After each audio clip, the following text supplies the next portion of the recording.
After deciphering the mystery of the strange sound that had haunted the observatory for decades, the veteran Thomas began to believe he had finally found peace.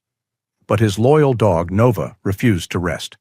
She began to act strangely, constantly leading her owner down to the basement, to an old dark room. She didn't bark, she didn't scratch, but just silently pressed her nose against a solid stone wall, sniffing and whining as if she were listening to a call from the past. Thomas knocked on the wall. It was completely solid. There was no reason for a dog to be drawn to it. But he had learned to trust his dog's instincts over his own logic. When he found the building's original blueprints, a chilling truth was revealed. The numbers didn't lie. 4 feet of the observatory were simply missing. Please support us by subscribing to the channel. The heat was real. It pressed against the windows of the old Ford pickup, a solid physical weight that the rattling air conditioner could barely challenge. For the first time in what felt like a lifetime, Thomas felt something undeniably real. The shimmer rising from the asphalt, the endless stretch of Arizona desert painted in shades of ochre and burnt sienna, the low rumble of the tires on the road, it was all blessedly, beautifully tangible. Beside him, in the passenger seat, Nova shifted. Her head, a noble sculpture of gray and white fur, lifted from her paws. Her ears, tall and alert, swiveled to catch a sound only she could hear. She was a 4-year-old German shepherd, a steady presence whose calm was the anchor of Thomas's world. Her pale, intelligent eyes watched him not with pity, but with a quiet understanding that went deeper than words. She saw the tension in his shoulders, the way his knuckles were white on the steering wheel. Thomas reached over and scratched behind her ears, his fingers sinking into the thick ruff of her neck. "Almost there, girl," he murmured, his voice raspy from disuse. He was a man built of lean lines and quiet angles, tall and wiry in a way that spoke of strength without bulk. At 38, his short brown hair was already surrendering to silver at the temples, a premature frost that mirrored the hardship etched into his face. His beard was neatly trimmed but thick, hiding the firm set of his jaw. He looked like a man who had spent a long time watching the world from a great distance, and in a way, he had. The road sign for Stellarium, Arizona, population 682, was faded by the relentless sun. It was less a town and more a temporary pause in the vastness of the desert. The single main street held a gas station, a diner with a buzzing neon sign, and a small county office. It was inside this office, a small building that smelled of old paper and dried ink, that he met Martha. She was the county clerk and unofficial real estate agent, a woman in her late 50s with practical gray hair and a gaze that missed nothing. "So you're the one," she said, her voice dry as the desert air. She slid a stack of papers across the worn wooden desk. "The online buyer. Can't say I get many of those." "Thomas," he said, extending a hand. She shook it firmly. "Martha, you understand what you're buying, son. It's not exactly a residential property. No running water past the old pump house, and the electricity is temperamental." "I read the survey," Thomas replied, his eyes scanning the deed. "I'm aware." "And you know why it's so cheap?" she pressed, leaning forward slightly. "No one's lived up there for more than a few months at a time since Dr. Phillips. Since he left back in the 60s. People say the place has a strange energy. Bad luck." Thomas looked up from the papers, his expression unreadable. Bad luck felt trivial. Strange energy felt familiar. He had spent the last decade of his military career in a metal box deep underground, a place buzzing with the strange energy of servers and communication arrays, a place where he held the power of life and death over people 7,000 miles away, all through the cold lens of a camera mounted on a drone. The memory came unbidden, sharp as broken glass. The low hum of the control station, the sterile, recycled air, the soft glow of the primary monitor displaying a grainy, monochrome world, the calm, disembodied voice of the mission coordinator in his headset, a ghost, speaking from a distant room. He remembered the feel of the joystick in his hand, the subtle pressure of his thumb on a small red button. He remembered the silent, pixelated bloom on the screen, a flower of dust and fire that had no sound, no smell, no reality. It was an act of immense consequence, performed with none of the sensory input that made it feel real. It was a phantom act, and he was the phantom pulling the strings, completely and utterly detached. That detachment had hollowed him out, leaving a void that silence and stillness could no longer fill. He needed to feel the strain in his muscles, the grit of sand under his fingernails, the burn of the sun on his neck. He needed to build something, to fix something that was truly broken, not just a flickering image on a screen. He needed to touch the world again. "I'll take my chances," Thomas said to Martha, his voice firm. He picked up the pen and signed his name. The scratching of the nib on the paper was a satisfying, solid sound. An hour later, the old pickup truck groaned its way up the winding dirt road to the mesa that overlooked the town. As they cleared the final rise, it came into view. The Orion's Eye Observatory. It stood against the vast blue sky like a forgotten monument. The white paint on its cylindrical base was cracked and peeling, and the great copper dome had long ago tarnished to a mottled green like an ancient coin. Dust coated the windows, rendering them opaque. Yet there was a profound dignity to it. It was solid. It was real. It had weight and history and purpose. Thomas cut the engine, and the sudden silence was immense. He and Nova stepped out of the truck. The wind whispered across the mesa, a lonely, ancient sound. He walked to the observatory's base and placed his hand flat against the stone wall. It was rough and sun-warmed, solid and unyielding beneath his palm. He felt the vibration of the wind through it, a faint, deep tremor. This was no abstraction. This was not a target rendered in pixels. This was a foundation, a real place on the real earth. For years he had watched the world through a remote eye in the sky. Now he owned a house built specifically to look at the stars with his own. He didn't know if he could find peace here, but for the first time in a very long time, standing beside his silent, steadfast companion, Thomas felt the ground beneath his feet, and he felt the faintest glimmer of hope. The first week was a battle against dust and silence. Thomas established a small Spartan living space on the ground floor, in what was once a small library. A cot, a camp stove, a single lantern, and Nova's worn sleeping mat were the only signs of life in the cavernous building. By day, he worked with a methodical, focused energy, prying open long-sealed shutters to let dusty shafts of sunlight pierce the gloom.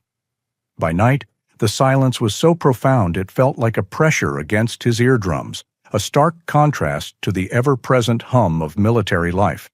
He and Nova explored every corner of their new home. The heart of the observatory was the main rotunda, a vast circular room 2 stories high. Dominating the space was the great telescope, a colossal instrument of brass and steel. It was silent now, its immense lens capped, its body aimed toward the heavens like a silent cannon, waiting for a war that had ended long ago. Standing beneath it, Thomas felt a strange sense of kinship.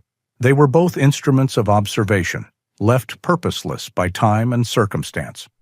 He decided to start his restoration work in the director's office. It was a large room with a wide, dust-covered window that offered a panoramic view of the desert below. A heavy oak desk sat in the center, surrounded by shelves of decaying books and rolled-up star charts. This was where Dr. Jonathan Phillips had worked, and Thomas felt like an archaeologist unearthing a lost tomb. It was here, amidst the scent of old paper and dry wood, that the curse first made itself known. It began as a sound so low it was felt more than heard, a subtle vibration that seemed to rise from the concrete floor. At first, Thomas dismissed it. The wind, he thought, or the settling of an old building. But the sound did not fade. It was a constant, deep hum, a single unwavering note that vibrated in his teeth and in the bones of his skull.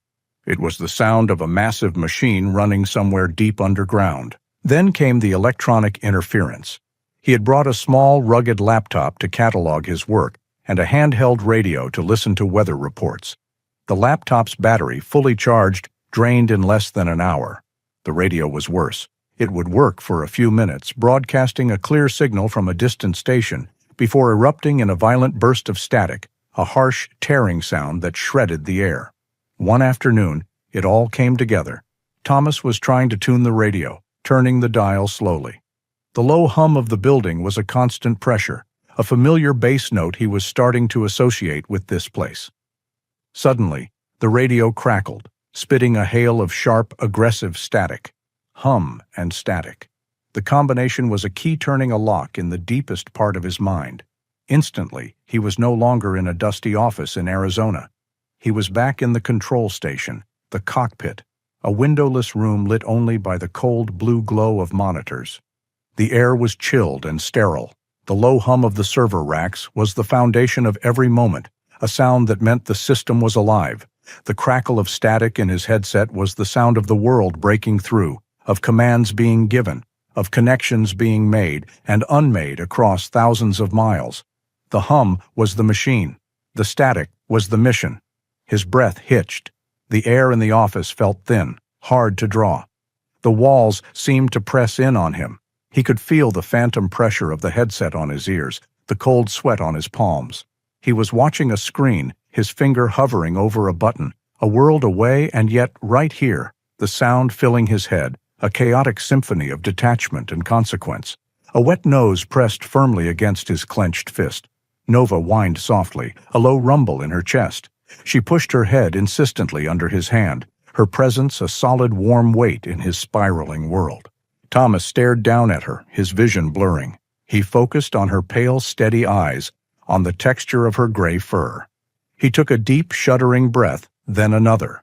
The control station dissolved, leaving only the dusty office, the silent telescope next door, and the loyal dog at his side. The hum, however, remained.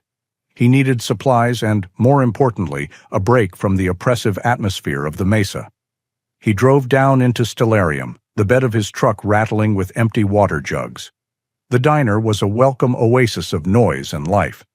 He took a seat at the counter, and a man with a weathered face and a friendly smile slid a cup of coffee in front of him. "You're the fellow who bought the eye," the man said. He was in his late 60s, with kind eyes and a slow way of moving. "Name's Jed. Lived here my whole life." "Thomas," he replied, wrapping his hands around the warm mug.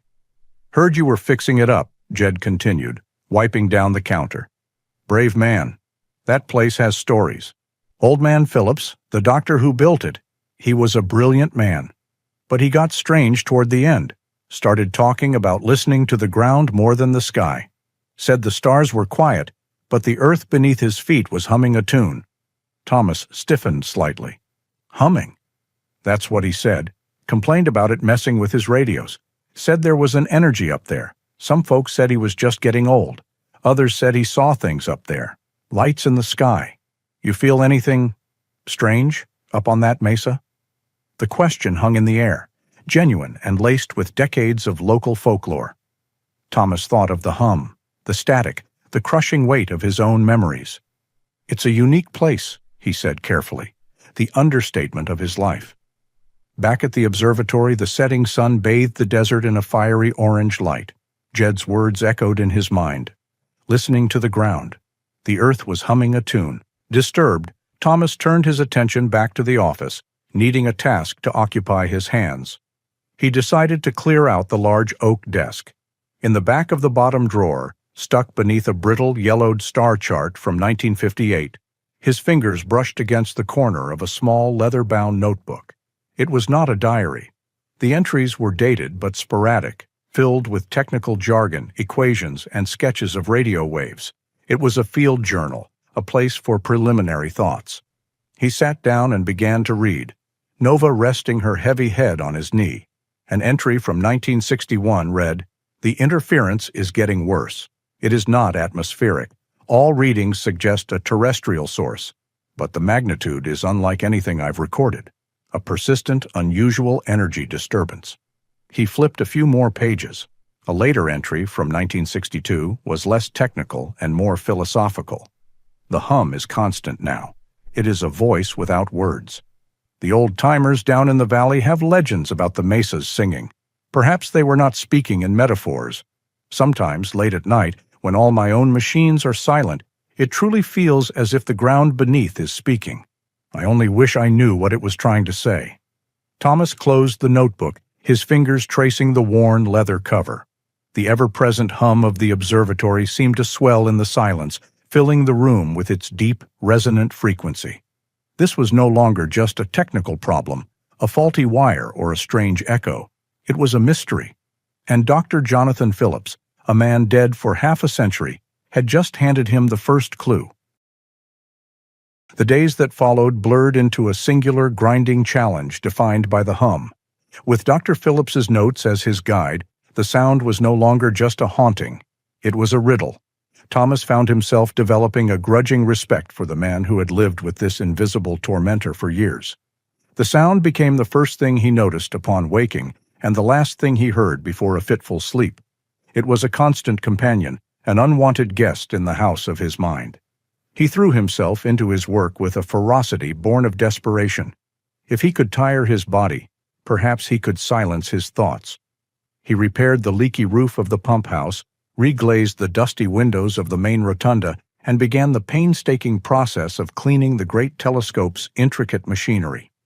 But the hum was always there, a low-frequency vibration that seemed to bypass his ears and settle deep within his bones.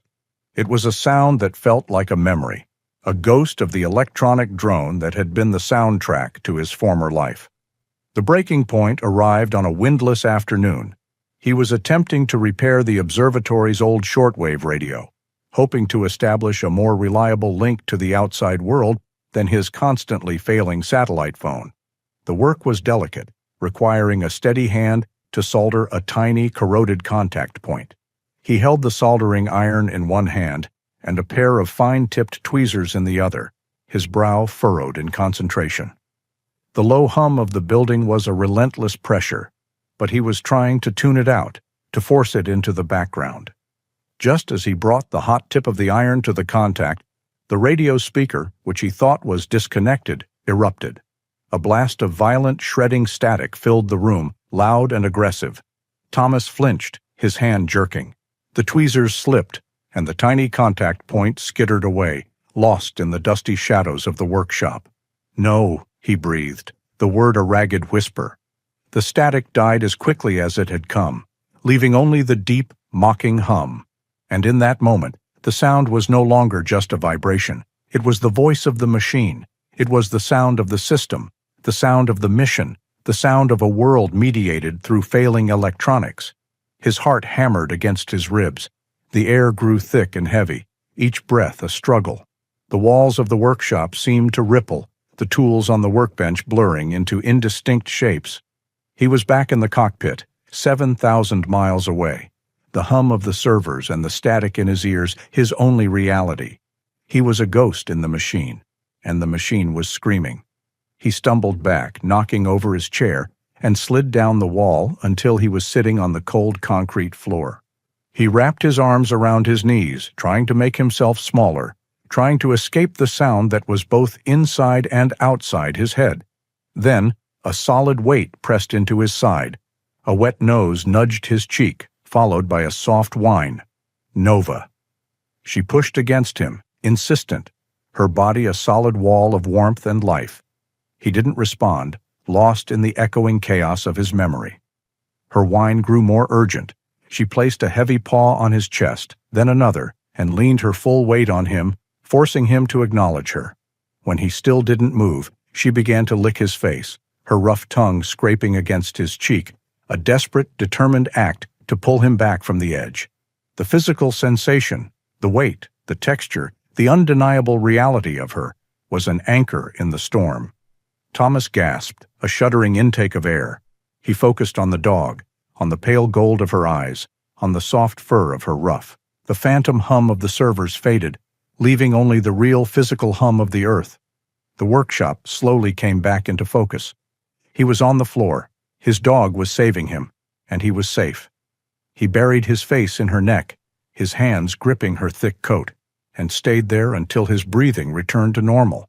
When he finally rose, the despair had been burned away, replaced by a cold, hard resolve. This thing, this ghost in his house, would not beat him. He was not a passive observer anymore. This was his mission now. He would hunt it, he would find it, and he would understand it. He would conquer it. Driven by the memory of Phillips's notes and the fierce need to reclaim his own mind, Thomas turned to his laptop. He drove into town and sat for hours at the diner, using their slow Wi-Fi to download every geological survey, every mineralogical map, and every seismic activity report of the region he could find. He compiled the data, cross-referencing and analyzing it with the focused precision of a mission planner. The maps showed what he already knew from Jed. The entire mesa was unique, a massive formation unlike the surrounding desert. Back at the observatory, while Thomas pored over the digital data, Nova began her own investigation. Her strange fascination with the building's foundation had become a daily ritual, but now it was specific. She ignored all other sides of the building and went to one particular spot on the northern edge of the mesa, where the stone base met the rocky ground. She would sniff intently at a series of fine cracks in the rock, then begin to dig, her powerful front paws sending sprays of dirt and pebbles into the air. She would whine, look back at Thomas, and then continue her work, convinced that something important was buried just beneath the surface. For 2 days he watched her, his analytical mind trying to dismiss it as simple animal behavior. But her persistence was too focused, too intelligent. On the 3rd day, an idea sparked. He brought his laptop outside, the screen glaring in the bright sun, and pulled up the most detailed mineralogical survey. He triangulated his position, then overlaid the survey data onto a satellite image of the observatory. His finger traced a line on the screen to the northern edge of the foundation, to the exact spot where Nova was digging. A deep, vibrant blue color dominated the map in that area, a color that signified a massive, incredibly dense deposit of a single mineral, quartz. Suddenly, everything clicked into place. The pieces of the puzzle slammed together in his mind with the force of a physical blow. Quartz. Dr. Phillips' words about the ground humming, about a terrestrial energy source, his own technical background. He remembered a half-forgotten physics lesson from his training. Quartz, under immense pressure, like the tectonic stress of an entire mesa, generates an electrical charge, the piezoelectric effect. The hum wasn't a machine. It wasn't a ghost. It was the sound of the mountain itself, the resonant frequency of crystalline rock under unimaginable stress. The electronic interference was the powerful electrical field this process generated. He walked over to where Nova was panting, her paws dusty, and knelt beside her. He placed his hand on the stone foundation. The hum was still there, a constant vibration traveling up his arm. But it was no longer a threat. It was not the sound of a sterile remote control war. It was the frequency of the earth. He had faced the ghost that haunted him, and he had given it a name. In understanding its nature, he had robbed it of its power. It was the first real victory he had won in a very long time. A strange and unfamiliar peace settled over the mesa. The hum was still there, a constant low thrum in the foundation, but Thomas had made his peace with it. Now that he understood its source, it was no longer a trigger. It was simply a feature of the landscape, as much a part of the place as the wind and the sun. He had faced the phantom that haunted the observatory's frequency and found it was only the earth, singing to itself. The victory left him feeling centered and clear-headed for the first time in years. With the oppressive electronic chaos silenced, his true mission could begin. He fell into a rhythm of hard, physical labor that his body craved. He spent his days repairing, cleaning, and restoring. He hauled away decades of accumulated junk, patched cracks in the plaster, and began the arduous task of sanding and oiling the dry, weathered wood of the library. The work was demanding and straightforward. A broken pump either worked or it did not. A sealed window was either open or it was not. There were no shades of gray, no moral ambiguities, no detached consequences. There was only the problem in front of him and the tools in his hands. This new, quiet focus was a balm for his soul. For hours at a time, he would lose himself in a task, the outside world fading away until there was only the rasp of sandpaper on wood or the satisfying click of a well-set screw. The ghosts of the control room receded, their electronic whispers drowned out by the simple, honest sounds of his work. It was during this period of calm that the next mystery began to surface, not with a hum or a crackle of static, but with the quiet insistence of his dog. With the mystery of the foundation solved, Nova's attention had turned inward. Her work outside was done, and she now seemed convinced that another secret lay within the observatory's stone heart. She became fixated on the basement, a cool, dark space that housed the observatory's old support systems. In a corner of the basement was a heavy wooden door, bolted from the outside. A faded sign stenciled in black paint read, "Dark Room." After wrestling with the corroded bolt, Thomas managed to pry the door open. A wave of musty air, thick with the ghostly scent of acetic acid and old silver compounds, washed over them. The room was small and windowless, its walls lined with empty shelves and stained countertops. An old photographic enlarger stood in one corner, like a metal skeleton. Thomas saw only decay and disuse, but Nova saw something else entirely. She padded into the center of the room, her claws clicking softly on the concrete floor. She ignored the strange equipment and the lingering chemical smells. Her attention was fixed on the far wall, a solid expanse of fitted stone that separated the dark room from the raw earth of the mesa. Her behavior was different from before. There was no frantic digging, no loud barking. This was a more subtle, more focused investigation. She approached the wall slowly, her body low to the ground. She pressed her nose against the stone, working her way along the faint mortar lines, her sniffing intense and methodical. Every few feet she would pause, her ears swiveling, listening to something Thomas could not hear. She let out a low, questioning whine, a sound of deep concentration, and looked back at him, her intelligent eyes urging him to see what she saw. "What is it, girl?" Thomas murmured, running a hand along her back. "Just a wall." He knocked on it with his knuckles. The sound was a dull, solid thud. No echo, no hollowness. He suspected a desert mouse or a pack rat had made a nest in a tiny crack, its scent captivating the dog. "There's nothing there." But Nova was unconvinced. Day after day, whenever they were in the basement, she would return to the same spot, repeating her careful inspection of the wall, her silent insistence unwavering. Thomas tried to ignore it, to focus on his work, but his trust in her instincts had been solidified on the day he'd discovered the truth about the hum. She had been right then, when all logic had failed him. What if she was right now? Frustrated by the lack of physical evidence, Thomas decided to search for a more objective truth. He remembered the collection of rolled-up documents he'd found in Dr. Phillips's desk. That evening, under the bright, steady light of his lantern, he carefully unrolled each one. Most were complex star charts and astronomical calculations that were meaningless to him. But then he found it. Tucked inside a heavy cardboard tube was a set of original architectural blueprints for the Orion's Eye Observatory dated April 1955. The paper was brittle, and the blue ink had faded, but the drawings were clear and precise. He saw the rotunda, the library, the workshop, all laid out in perfect detail. He found the basement level and located the small square room marked Dark Room. The next morning, with the blueprints in one hand and a long metal tape measure in the other, he and Nova descended into the basement. He unrolled the plans on a dusty countertop. According to the architect's precise measurements, the north-south length of the darkroom should have been 18 feet. He hooked the end of the tape measure to the wall by the door and walked it to the back wall, the same one that so fascinated Nova. He held the tape flat and straight.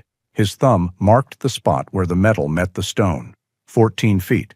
He measured it again, thinking he'd made a mistake. The result was the same, 14 feet. He checked the blueprints one more time, 18 feet. There were 4 feet of the building's foundation that were completely unaccounted for. The room he was standing in was smaller on the inside than it was on the outside. He stared at the wall, then at the blueprints, then at Nova, who sat patiently, watching him as if she knew he would eventually catch up. Her incredible senses must have detected the faint change in airflow, the subtle difference in temperature, or the scent of a sealed, unmoving pocket of air that had been trapped for over half a century. His logic and her instinct had converged on the same impossible conclusion. The wall was a lie. He stood in the quiet, musty room, his heart beating a steady rhythm against his ribs. The external chaos of the world had been silenced. only to reveal a deeper, more profound mystery right here, in the heart of his sanctuary. He ran his hand over the cold, rough stone. Somewhere behind it lay a secret, a space that had been deliberately erased from the known world. The past was calling to him, not with a hum or a frequency, but with a silent, hidden space. He had a clear purpose, a tangible goal. He had a wall to tear down. The wall came down one stone at a time. Thomas, armed with a heavy sledgehammer and a steel chisel, began the work the morning after his discovery. It was brutal, jarring labor.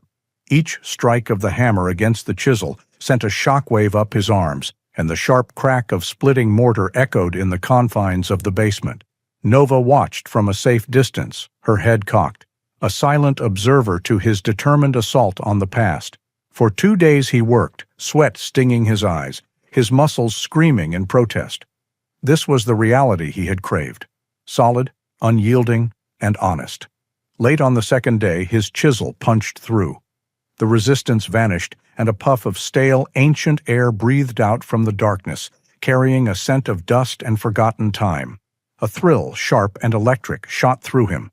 He worked with renewed vigor, widening the hole until it was large enough to squeeze through. With a powerful lantern in one hand, he pushed himself through the opening, his boots landing softly on a floor that had not been touched by a living soul in more than 60 years. He was in a small, rectangular room, a time capsule sealed away from the world. A thick, uniform blanket of gray dust covered every surface, softening the sharp edges of a simple wooden desk, a straight-backed chair, and tall shelves lining one wall. The shelves were filled not with books, but with carefully labeled geological core samples and strange pieces of scientific equipment from the 1960s, devices with large dials and thick coiled wires. It was a secret laboratory. Thomas moved slowly, careful not to disturb the scene. His lantern beam cut through the darkness, illuminating the artifacts of a life abruptly paused.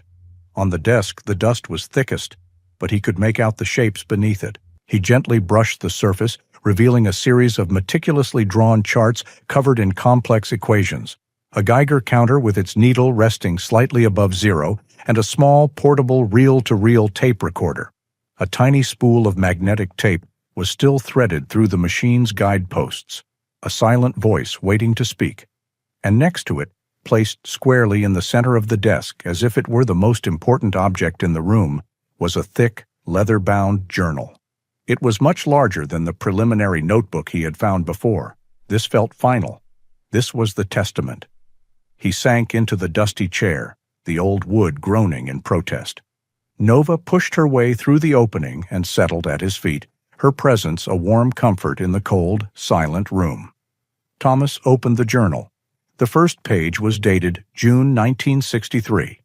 The handwriting was neat, precise, the script of a careful and methodical mind. He began to read. The first several entries were purely scientific, detailing Dr. Phillips's obsessive investigation into the hum. He described his initial hypothesis of a cosmological source, his frustration as he ruled it out, and his slow dawning realization that the energy was coming from the Earth itself. He documented his drilling of core samples, his analysis of the quartz, and his final staggering conclusion about the piezoelectric effect. Thomas found himself nodding in understanding, following the scientist's journey of discovery step by step. But as the entries progressed, the tone began to shift. The detached voice of the scientist gave way to the introspective voice of the man. October 1963, one entry read, "I have spent my entire life looking up, at fires so distant they have grown cold, at worlds so vast they defy comprehension. I believed all the great secrets were out there, and yet the greatest power I have ever encountered, the most profound mystery, was sleeping here, right beneath my feet. There is a humbling poetry in that. I feel less like a conqueror of knowledge and more like a child who has just discovered the world is infinitely more complex than he ever imagined." Thomas paused, a strange feeling of kinship washing over him. He understood that sense of awe, that feeling of being infinitesimally small in the face of something immense and powerful. Phillips had sought it in the stars. Thomas had sought it in the desert. He read on. The journal chronicled the next phase of the discovery. The identification of rare earth minerals mixed within the quartz deposit, elements crucial for the burgeoning fields of electronics and aerospace. Phillips realized his isolated mesa was sitting on a geological treasure of incalculable value. And with that realization, his awe turned to fear. January 1964. The land is not mine. My surveys confirm the richest parts of the deposit extend far beyond my property line, deep under the lands of the Yavapai Reservation. This discovery does not belong to me. I do not know what to do. To reveal it would be to invite a flood of industry and greed that would irrevocably shatter the peace of this place and its people. To hide it feels like a betrayal of science and truth. This was the scientist's moral torment, a burden Thomas understood with a sudden, painful clarity. He too had held a power that could shatter the peace of people he had never met. He knew the weight of a truth that could destroy. The final entries were short, tense, and fearful. March 1964. 2 men from a mining concern called Terracor visited me today. They knew. I do not know how, but they knew. They spoke of progress and national interest, but their eyes were cold. They made an offer, but it felt less like a negotiation and more like a command. April 1964. They came again. They were not asking this time. The threats were no longer veiled. I told them the data was not ready, that I needed more time. It was a lie, of course. I have begun moving my most critical research into the new room, a place they will not find. The last entry was on a page by itself. I have recorded one of their calls. The proof is safe. I have dedicated my life to observing the universe, to seeking light in the darkness. But now I find myself in a darkness of my own making. I must hide the light, for fear it will burn everything I have come to love. I do not know if this is an act of wisdom or an act of cowardice. Thomas closed the journal. The silence of the tomb-like room was absolute.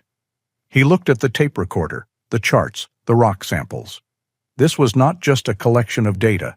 It was the last will and testament of a good man trapped by a terrible choice. He felt an overwhelming connection to Jonathan Phillips, a man he had never met, but whose struggles he understood on a soul-deep level. Phillips's loneliness, his search for truth, his moral burden, it all mirrored Thomas's own haunted past. For years, Thomas had felt like an anomaly, a man uniquely broken by his experiences. But in this dusty, forgotten room, reading the words of a kindred spirit, he realized he was not alone. His mission had changed. This was no longer just about fixing a building or healing himself. This was about honoring the legacy of a man who had tried to do the right thing. He was not just an investigator uncovering a secret. He was the inheritor of a sacred trust. He had to finish what Dr. Jonathan Phillips had started. The weight of Dr. Phillips's journal sat on Thomas's soul for a full day and night. He sat in the secret, dusty room, reading the entries again and again. He listened to the thin, crackly voice on the reel-to-reel tape, a voice from 1964, sharp and menacing, speaking of progress while promising ruin. This was a burden too heavy to carry alone. Phillips had tried, and it had consumed him. Thomas would not make the same mistake. His mission was no longer just to uncover the truth, but to deliver it to its rightful owners. Finding the contact information for the Yavapai tribal nation was a simple matter of a search on his satellite phone. Making the call was one of the hardest things he had ever done. He felt like an intruder, a stranger about to reopen a deep and painful wound. The woman who answered was polite but distant. He explained in the most concise and respectful terms he could that he was the new owner of the Orion's Eye Observatory and that he had found something he believed belonged to the Yavapai people. After a long, skeptical silence, she agreed to a meeting the following day. He drove his truck down from the mesa and onto the reservation lands. The landscape changed subtly, the wild, untamed desert giving way to modest homes, a community center, and fences that spoke of lives being lived. He felt the invisible boundary he was crossing, the profound difference between his chosen isolation and this deep-rooted community. Nova sat beside him, her ears twitching, sensing the gravity of their journey. He was shown into a simple but professional meeting room. 2 people were waiting for him. The first was a woman in her late 40s who introduced herself as Lena Petrova. the director of the tribe's Cultural and Historical Preservation Committee. She had sharp, intelligent eyes, black hair pulled back in a neat bun, and a demeanor that was both professional and fiercely protective. The second was an older man, introduced as Elder Samuel. He was likely in his late 70s, with a face a beautiful landscape of deep lines, his long gray hair tied back with a simple leather cord. He sat silently, his hands resting on his knees, his gaze calm and deeply perceptive. "Mr. Thomas," Lena began, her voice even, "thank you for coming. You said you found something. I must admit, we are curious. That observatory has been a source of many stories over the years." Thomas knew that his own story would sound just as wild. He took a breath and began. He told them everything, starting with the hum and Nova's strange behavior, the discovery of the blueprints, the hidden room, and finally, the journal. Lena's expression remained neutral, but Thomas could feel the wall of skepticism rising. "A secret room?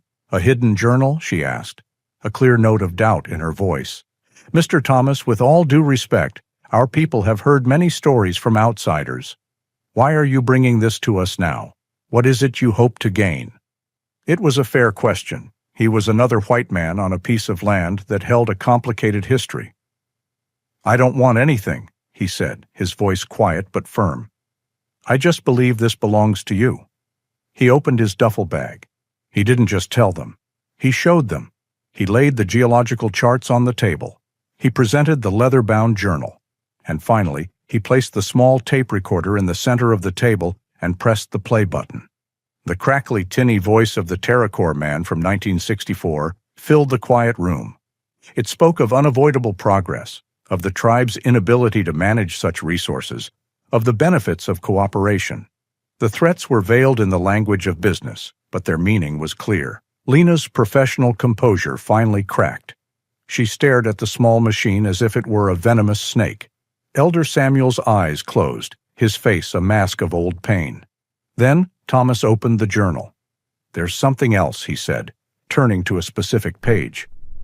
Dr. Phillips wrote about his conversations. In one entry, he mentions meeting with a Yavapai elder who was worried about surveyors near the sacred lands. He writes down the elder's name. He called him "Kills the Enemy with Water." The name fell into the silent room. Elder Samuel's eyes snapped open, wide and sharp. Lena turned to look at him, her expression stunned.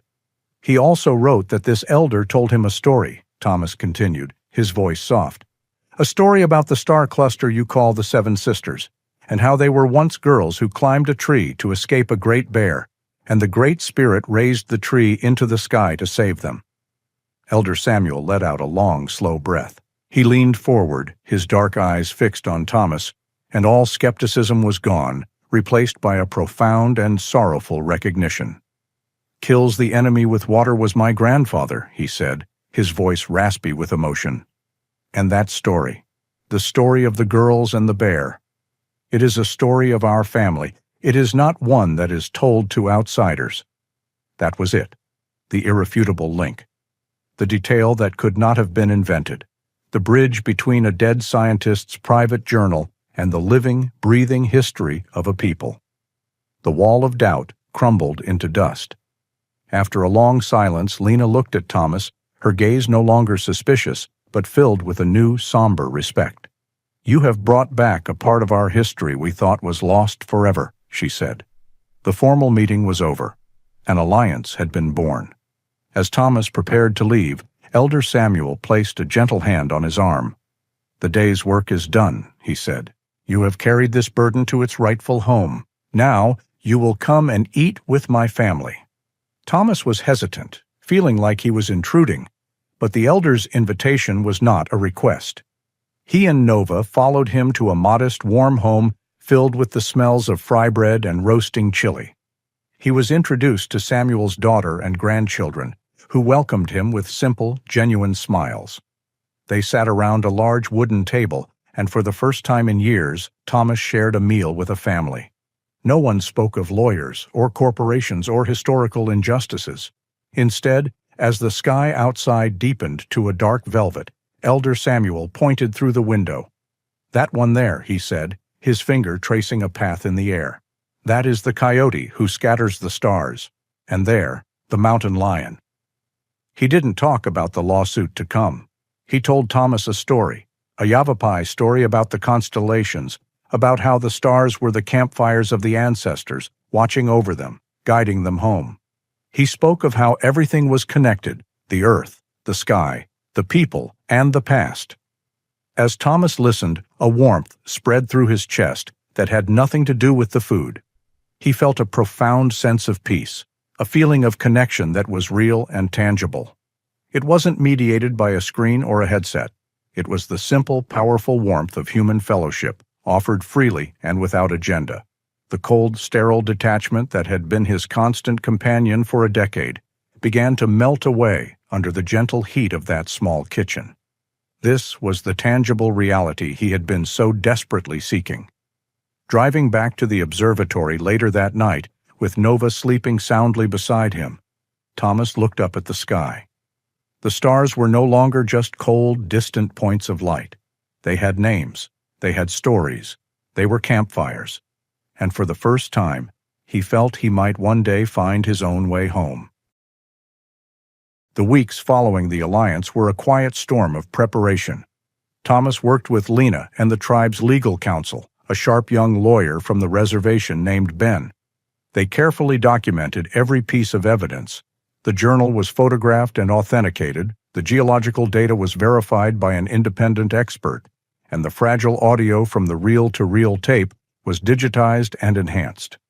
Their strategy was clear. They were not just preparing a lawsuit.